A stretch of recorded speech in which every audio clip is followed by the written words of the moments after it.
Um, of course, I was elected to Parliament by the people of Pingire. They gave me their trust. They believed in me. Hence, being their MP, it is imperative that I do the needful.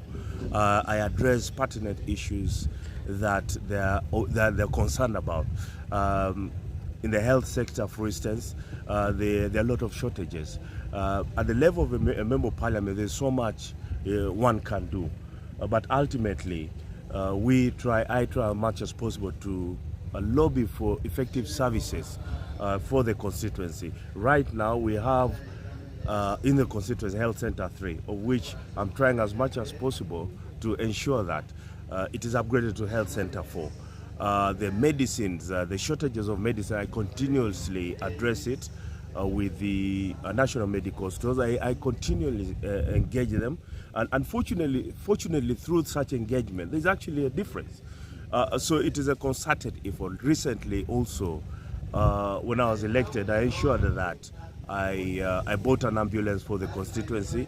It was my key manifesto pledge because of the challenges, especially where delivery of children is concerned. The mothers had been dying quite a lot, so I thought that I should address that issue, and I'm glad that I did. On education, again, being a fishing community, people do not take education seriously. So, but also notwithstanding the challenges the schools are having, for instance, shortage of teachers and teachers' accommodation and so forth.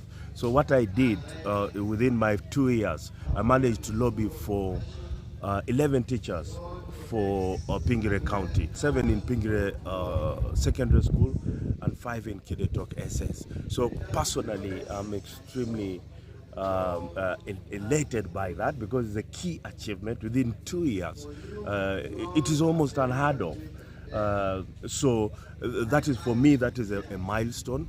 I've also been able to, within the 2 years, ensure that 12 children, boys and girls, get university scholarships, so they're studying for free right now, and 12 of them.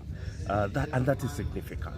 Again, on education, especially, I did talk a lot about technical education. Being a fishing community, rarely the dropout rate is quite high. So I'm trying to also address that, that group of young people. So I also took them to, about 15 of them, to Gulu University for some vocational training. They spent about 3 months there, and they came back with skills, of which skills are going to transfer to their colleagues and groups in the villages. So those are the sort of milestones I'm really happy about. Empowerment of women. I've empowered 2 groups in regards to the groups that are doing tailoring.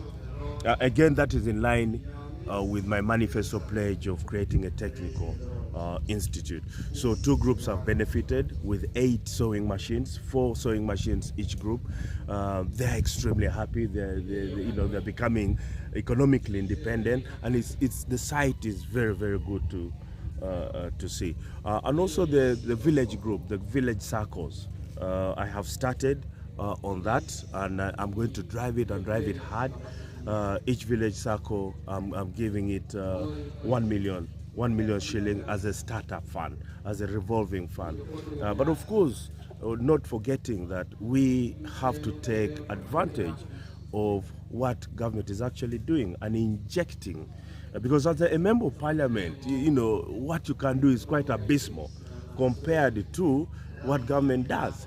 Right now, there's a constituency, a parish development model, which is a key manifesto pledge for the NRM government. So for us as members of parliament, we must educate people, we must ensure that there's fairness in accessing that fund, and most especially ensure that such funds have greater impact in the communities that are intended, that it is intended for, and especially those are the lowest of the low, the poorest in society.